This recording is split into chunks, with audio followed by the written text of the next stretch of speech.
akan menceritakan tentang pahlawan nasional yang juga merupakan seorang ulama dan seorang pejuang dari negara kita yang bernama Abdul Halim. Penjajahan dan penindasan manusia atas manusia sangat bertentangan dengan ajaran Islam. Selain itu, cinta tanah air merupakan sebagian bukti keimanan seorang Muslim. Maka ketika Belanda yang kemudian diikuti Jepang berkehendak kuat merampok kekayaan Indonesia dan menjadikannya sebagai wilayah jajahan mereka, tidak sedikit dari ulama yang berdiri di garda terdepan untuk membela negeri tercinta. Salah seorang di antara mereka adalah Kiai Haji Abdul Halim. Nama kecil Abdul Halim adalah Ahmad Syatori. Dilahirkan di desa Cibolerang, Jatiwangi, Majalengka, Jawa Barat pada 26 Juni 1887. Ayahnya bernama Kiai Haji Muhammad Iskandar, seorang penghulu di Kawedanan Jatiwangi, dan ibunya bernama Nyi Hajah Siti Mutmainah. Garis keturunan ayahnya yang merupakan ulama serta ibunya yang terhitung masih keturunan Sunan Gunung Jati menjadikan Ahmad Syatori mendapat ajaran Islam sejak dini.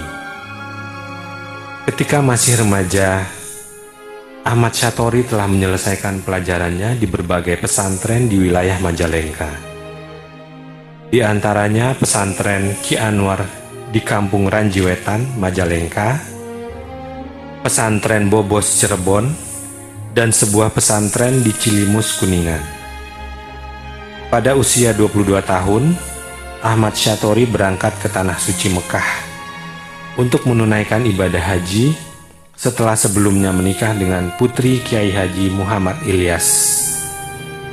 Ia kemudian menetap di Mekah untuk menambah wawasan pengetahuan keagamaannya. Sekitar 2 tahun menetap di Mekah, Ahmad Syatori kembali ke tanah air.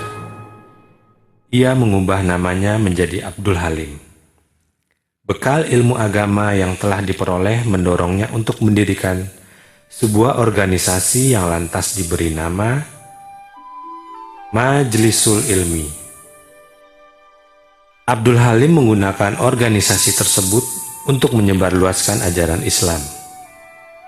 Pada tahun 1912, ia menyempurnakan organisasi yang didirikannya itu menjadi organisasi yang lebih besar dengan nama Hayatul Qulub.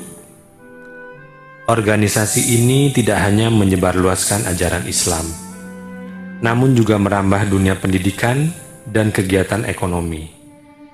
Rakyat yang tertindas secara ekonomi dibangkitkannya dengan mengembangkan usaha pertanian, mendirikan usaha percetakan, pabrik tenun, dan juga pembangunan. Abdul Halim juga menerapkan suatu sistem kepemilikan saham perusahaan bagi guru-guru yang aktif mengajar. Ia pun turut bergerak dalam kegiatan sosial kemasyarakatan dengan mendirikan rumah yatim piatu Fatimiyah. Ini sebelum NU berdiri masih di Nahdlatul Wathon, dan ini selalu diajarkan kepada putra-putrinya untuk menghafalkan lagu ini, Jalal Wathon.